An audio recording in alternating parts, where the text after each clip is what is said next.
Howdy, Smyth Beetle Ute builders. Today, this video is on sealing the forward bed wall of a Beetle Ute as you're building it. We're gonna have a short discussion about some of the materials, and then I'll take you around and show you exactly the different parts and how I use those different materials.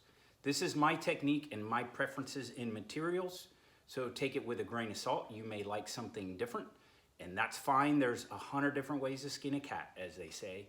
So this isn't the only way to go. But I have found that if I follow this technique, I am very surely gonna get it sealed and it won't leak. Because as I've said in other videos, there's nothing more disappointing than building a beautiful vehicle and it leaks and you can't keep it outside, you can't drive it on a rainy day, etc., etc. With that being said, sealing the front bed wall. There are other pieces to sealing, the rear window, the joint between the rear window surround and the bed. This is specifically to that front bed wall, which is the back of the cab. So first, let's talk some of the materials I use. As I said before, there are other options too, but I'm gonna show you 3 or 4 here. The first one is sealant. My favorite, as I've mentioned before, is the Sica construction sealant. It's available on Amazon, of course, the big box stores, Home Depot, Lowe's, etc. Or Ace Hardware. I get it at a place called Southern Hardware. It's a little local hardware store that I like. So that's my favorite. It's between $6 and $8 a tube. Mark Smith is a huge fan of GE Silicone 2. This is good stuff. I am not as big a fan of it. You got to make sure you prep real well if you use this. I believe it's a little bit cheaper than the Sica, but it's like within $1, so it's not that big a deal. But that is an option. Silicone 2, I would get the 100% Silicone 2 type. The next step up, which is another material I've started using, is this Upl Tiger Sealer. It's an adhesive sealant for body panels, available in different colors. This one happens to be black. This is fantastic stuff, and I've actually started using it for sealing between the rear window surround and the bed instead of the 3M window adhesive, which is also really cool stuff. This is about $22 a tube, and I get it on Amazon because nobody local has it, but I'm sure it's available other places, maybe a paint store or a body shop type paint store. So that's another option. Occasionally, I have used 3M 5200. Now this happens to be a squeeze tube. It is available in a caulking gun tube. This stuff is incredible. It's designed for below the use of the water line in boats and jet skis. That's where I became familiar with it. It is awesome stuff. It's a little bit tough to work with. It sags a little bit. Over time, it takes a long time to cure. These others that I talked about, they're all around 24 hours to cure. So if you do it one afternoon and then come back the next day, it's all cured and you can start working. This is 2 or 3 days curing and it sags a little bit. That can work in your favor because it'll seep down into seams that you use it on if you need it to. It is considered permanent. It's not quite as adhesive quality as, say, panel bond, but it's pretty close. This stuff is amazing stuff. A little bit harder to work with because it's so tacky that it strings out, kind of like melted cheese on your pizza. If you run your finger along it, as you take your finger off, you're gonna have this big old string. So it makes a mess, and maybe not on this shirt, but on most of my clothes, I have a couple of white strings from using the 5200. A little bit more pricey. It's about $30 in a caulking gun size tube. But if you do a good coverage with this, it is gonna be watertight and it will last. So on some of the Jettas that I'm trying to fix that were built by somebody else and then they leaked and I'm trying to help them out and get them sealed, I usually go in with the 5200 because it will seep down. It'll kind of sag down into the little pinholes of maybe they didn't seal it well enough. In any case, I don't believe this is necessary if you're doing a clean, fresh build, but it is an option. And it's about twice the price, but you're probably going to use 3 tubes. So 5200 is great stuff. Just be ready for that super tackiness.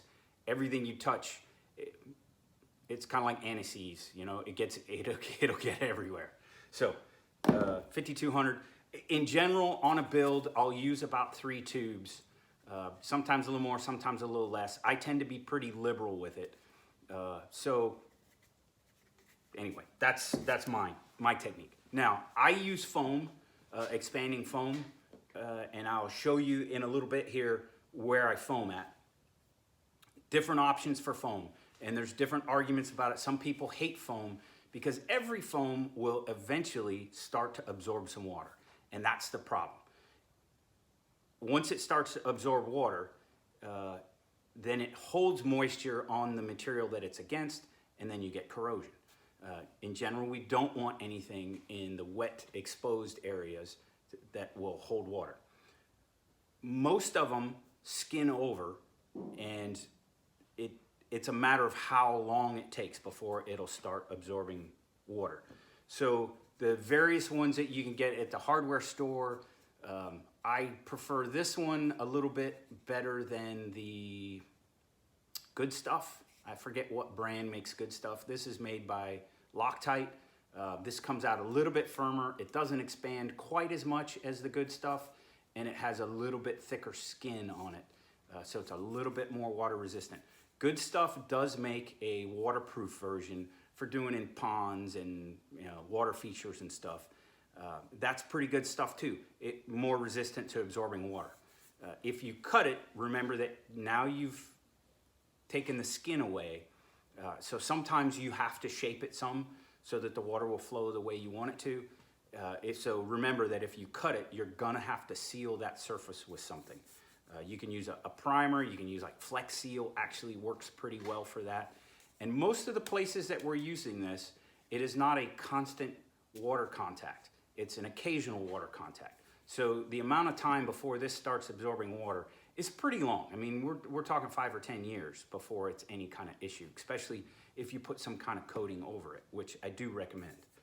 But my personal favorite is the Coast Guard approved expanding, 2-part expanding foam. It's a urethane base. It's a 50-50. It's a little bit harder to work with because you need to mix equal parts of the two, the catalyst, the hardener, and the resin. And as soon as you start mixing it, then it starts expanding, so you got to quick pour it in where you want. It's awfully convenient with this that you can stick that nozzle up anywhere you want and get a little bit of foam in there, and this tends to stay where it's at. Whereas as you're pouring this expanding foam, it's runny. So if you didn't tape all the crevices, it'll start leaking forward into the cab, and then it'll start expanding inside the cab, not where you need it. So if you're using this, you got to make sure you tape all the seams off first to hold the foam where you want it, and then it'll start expanding. So it's a little bit trickier, but the cool thing about this is it's a long time before this will start absorbing water. This is what they use in boats and in jet skis, personal watercraft. So it's rated for constant water exposure. It's available in different poundages, which is basically the density. The higher the poundage, so in this case, this is a 4-pound, which is kind of the common one. You can get it in 2, 8, 16, etc. Anyway, the higher poundages are more firm, more dense, but they don't expand as much. So you get more yield from the lighter poundages. I find that this, and by the way, this is from US Composites, where I order from. They're down in South Florida, so it's easy for me to get stuff from them. This is about 45 bucks for this kit, and that's enough for 2 cars for how much I use. So, if you're doing 1 car, you're gonna spend 40 bucks on foam if you go, or 45 bucks on foam if you go this route. Okay, the last thing is I make kind of a blanking plate. So this is my template out of cardboard but basically I trace this out on some aluminum and cut that out and then seal those little blanking plates in. So that's my template. You just start with a piece of paper, get it close, and a piece of cardboard, and then you can kind of trace it and trim it till you get it right where you want it, and then you can cut it out of aluminum. The first option is aluminum flashing, found in the flashing department or roofing department rather, at your favorite hardware store. Comes in about a 10-inch wide roll, and I believe it's 10 feet long. So you'll get plenty in one roll. It's about 10 bucks. I think it's a 28 gauge. The good thing about it is it's aluminum to begin with, so it doesn't corrode much, and then it's epoxy coated. So you don't have to treat it. You could treat the edge after you cut it, but that's a pretty good option. If you want to go a little more rigid than that, you can get this 18 gauge aluminum, and I find this again, it comes in different rolls. In the section at the hardware store for doing screens, in my area, a lot of people have sunrooms, and so they do below the screens, they use this. So it's a little bit heavier gauge aluminum, and like I said, it's epoxy coated, same as the other, so that works pretty well. So those are my options for making those blanking plates. So let's take the camera off and we'll go walk around and look down into the car so you can see exactly the bits that we want to make sure we get sealed up and different techniques for getting to those bits. The primary piece is this seam right down along here, and then depending on how you feel about it, maybe doing something here to keep water from running out to the sides. Okay, there's a couple different ways to handle it, but either way, the first step is sealing this front bed wall to what used to be the seat pan here, and there's a couple of holes that you got to do also. So my first step before I even start building the bed, I've cut the car, I've finished the wiring. The next thing I do is seal all these holes and this seam across here. It comes across here, swoops up in a half moon shape across here, half moon shape up above the fuel. The fuel tank is accessed through here, and then continues underneath the wire that's the leads to, depending on your model of car, it may be a fuel sender or it may be a fuel pump also.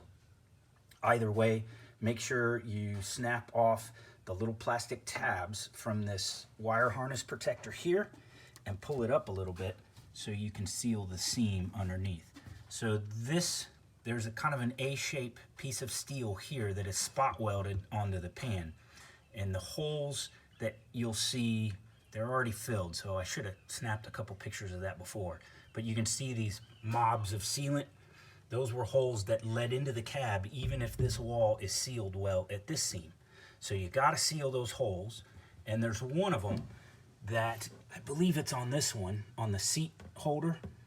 The hole is halfway up underneath. So you can drill the spot welds and pop that thing off. I often have. On this one I didn't. I make little, half-inch square aluminum blanking plates.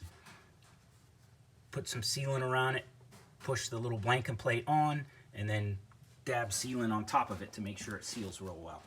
That's my first step, and I highly recommend getting that done early on, so then you're not stepping in the sealant because it's not cured yet or whatever have you. And it's a whole lot easier before you start putting the bed on. And when you look at the car without the bed, it's easy to see how those holes lead into the cab. You don't want to seal them on the inside of the cab, because if you do get some moisture in them, then it'll sit in there and rust because it won't have any way to drain or to dry out. So it's important to seal them from this side where it would get water. An additional point here, this seam on some cars looks very tight. But if you look closely, especially at the top here and the top of it here in these half moon shapes, you'll see a little gap. And it is surprising how much water will make it up the hill from this low point, right? Here's the low point and the drain plug that we pull. It's surprising how much water can make it up and seep through that and into your cab. So take a couple extra minutes and a little bit of sealant and seal that up real well. You may have to take this cover plate off to get that seam real well. I recommend making sure you get that seam real well. And again, you have to cut or break off the little tabs that come forward from this harness protector and fill those holes also. There's one about here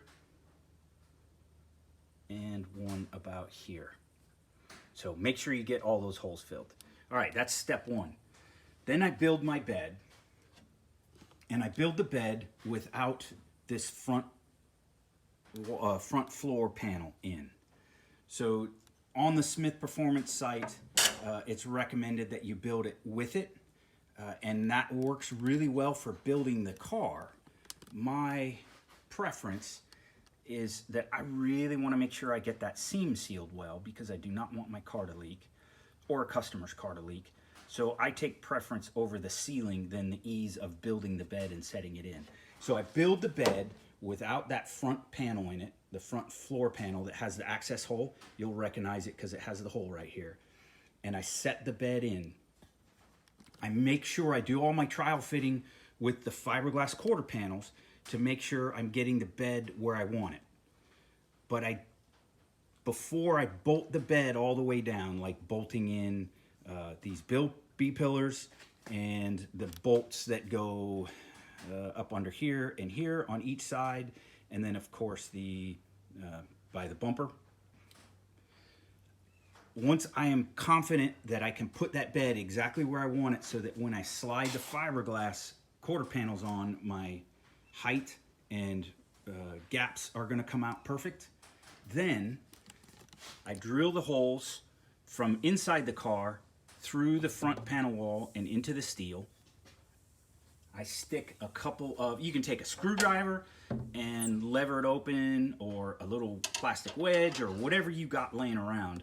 I wedge it open just a little bit, shoot a gob of sealant in there all the way across, and then pop all those rivets. Then once I pop those rivets, I come back with another bead and smear it out real well to make sure there's no gaps. And you can see, looking close, that we've got a pretty good seal there. Okay, so then you have the front bed wall put in. You're almost ready to put the floor in. But I like to do these little filler panels. So this is, I cut this out of aluminum, and then I run 3 or 4 rivets. As you can see, there's a rivet there, there. There's no load on it, so I'm really not worried about the load, and the sealing needs to be done at the bottom.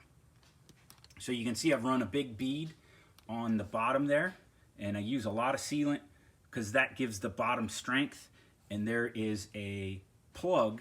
So back to what plugs you pull, the inner smaller plugs is what you pull for a drain, right? So that one you can actually see the ground through it.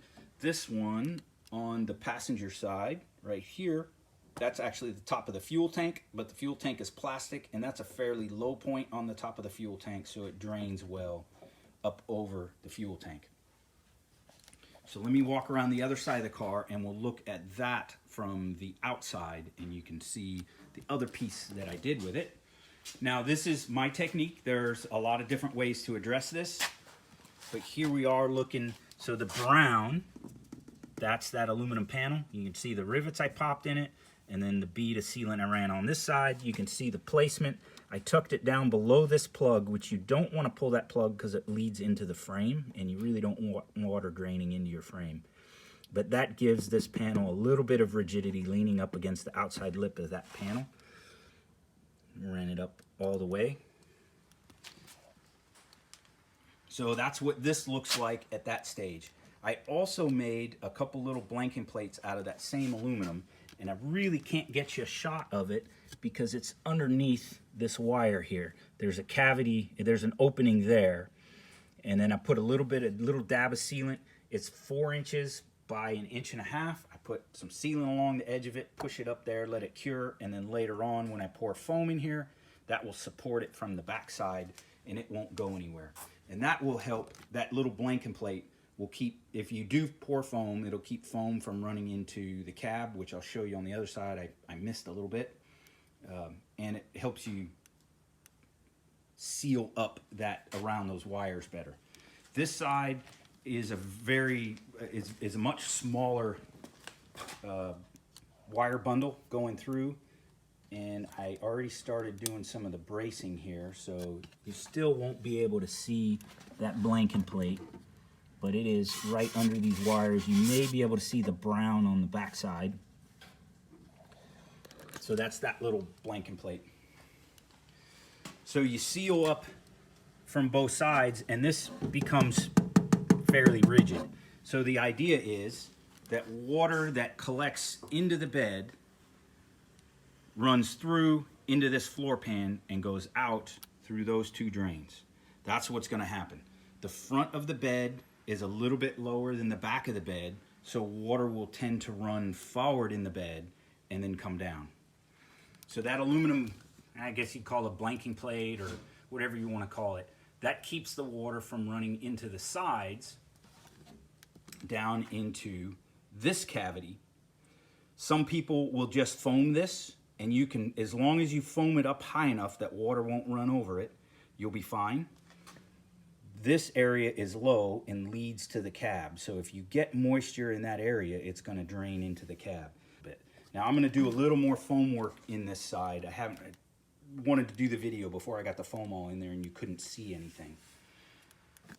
So that's my technique of filling this. My personal opinion is the problem most people run into is that they don't get this seam across here sealed, and they don't get these little holes sealed up. And those lead directly into the cab. So let me see if we can, I didn't think about filming from the cab. So here we are looking inside.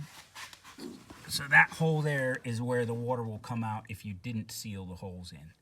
I run an extra bead after I get the wall all riveted in. And here you can see a little bit of that blanking plate. That's the blanking plate. So I'm still gonna run a little more sealant across these seams here. I'm still letting a little bit of this cure up. So that's my techniques on sealing up the front bed wall and making sure water that gets in the floor pan doesn't end up into the cab. Thanks for watching. I hope this gives you some ideas and helps you with your build. If you have better ideas or you have another technique or another adhesive or something that you like to use, go ahead and put it in the comments to share it with the next guy that watches the video or gal. Appreciate you watching. Take care. Be good to each other.